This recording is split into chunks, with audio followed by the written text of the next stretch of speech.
What's good, Thugs on Thug? It's Dragoon here with Coffee Break, a weekly dosage of caffeine-fueled commentary, looking back today at my experiences on Halo 4 in matchmaking games, ranking up to SR130.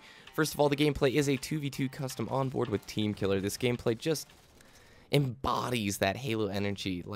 I watch a lot of Halo 3 gameplays, even still to this day, and they still just have this energy about them when a pro or a player just goes off, like when they just start hitting the ridiculous streaks and shots, right? Nice shot there by Team Killer. These really high-end, I don't know, energy moments in gaming, and I think this gameplay really has a lot of those moments, especially in the mid-game.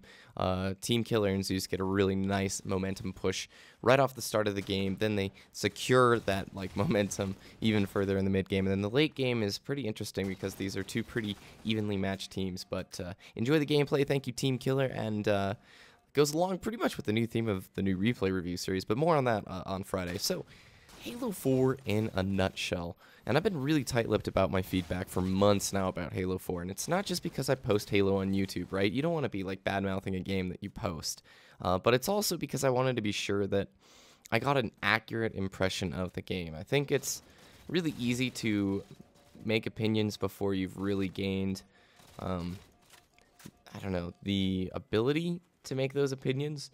I really wanted to be sure before I made any critiques of Halo 4 that I had played a lot of this game, and hopefully you guys can agree. I think SR130, that's a decent amount of games, right, for me to say, okay, this is my experience with Halo 4. So, I'll be really blunt. Halo 4 has made the biggest departure from classic Halo mechanics out of any game in the series, hands down. And while many of the new features are fun, they feel unrefined and not tuned. But Halo 4, I believe, has unforeseen potential that could be unlocked. And if it was unlocked, if that potential of this game was realized, then Halo would be absolutely unignorable. You could not ignore this title. So what do I mean by this unforeseen potential? So let me start out with the pros of this game, not just the cons, because usually these videos are just cons, right? No. Halo 4 easily has the best engine out of any of the Halos ever to date. It's crisp, it's smooth, it's fast, and I have to say the hit detection is pretty darn good. Okay, yes, it has some of the same issues that the other Halos have had, but as far as connection goes, as far as just movement and just how slick and smooth it is, I'm not talking about big team battle maps, guys, just 4v4, it's very, very smooth, okay? It also has incredible visuals and fun weapon mechanics within the game.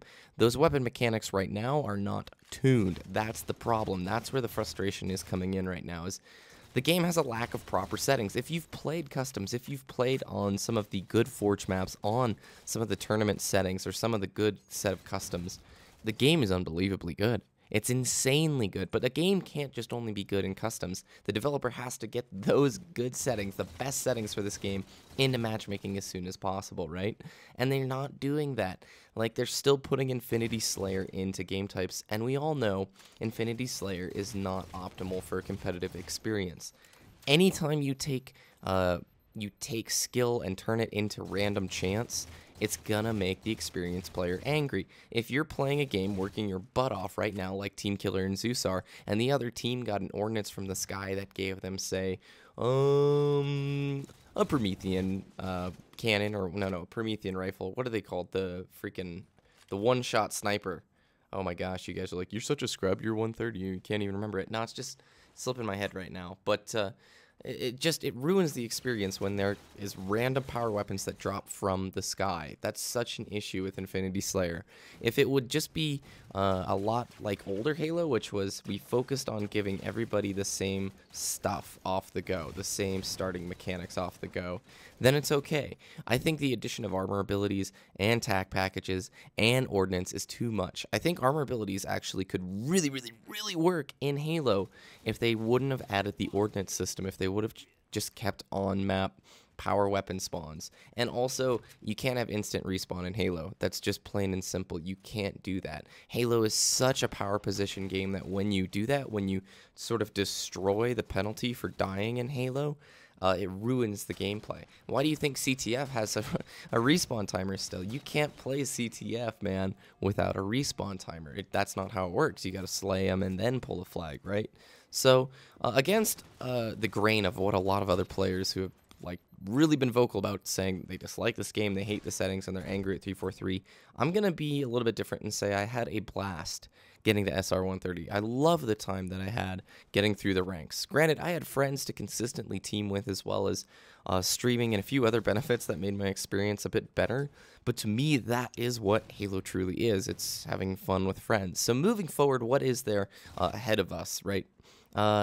I'm going to continue to play Halo 4, but not obsessively, okay? Not like I was getting up to SR130. I'm going to let the game grow and change, and the game is going to grow and change. I think this time around, let's say, I bet you around September, October, after we've gotten more maps, more playlists, and this game has sort of been tuned a little bit better. Hopefully Bravo keeps working its magic. I think this game is going to be phenomenal, and people are going to come back to Halo 4 who left, who were, you know, talking trash about it earlier, and going to say this is a great game, but it needs to be tuned, and I'm going to basically keep my finger on the bead and watch Halo along. Whoa! Watch Halo as it sort of grows up, Halo 4 as it grows up and matures.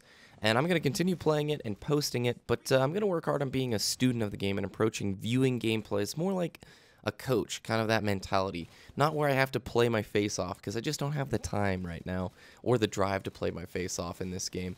But I am going to stay very involved with Halo 4 and hopefully bring you guys good quality content here. And I'm going to try and showcase other gamers and players here, some upcoming, maybe potential competitive players, that kind of thing. So, I'm also going to be playing older Halos like Halo 3 and CEA, and you'll see that here too. So Team Killer, thank you for the phenomenal gameplay. That was so exciting. I love getting to see those games. Have a good day, guys. I'll see you Friday. Peace.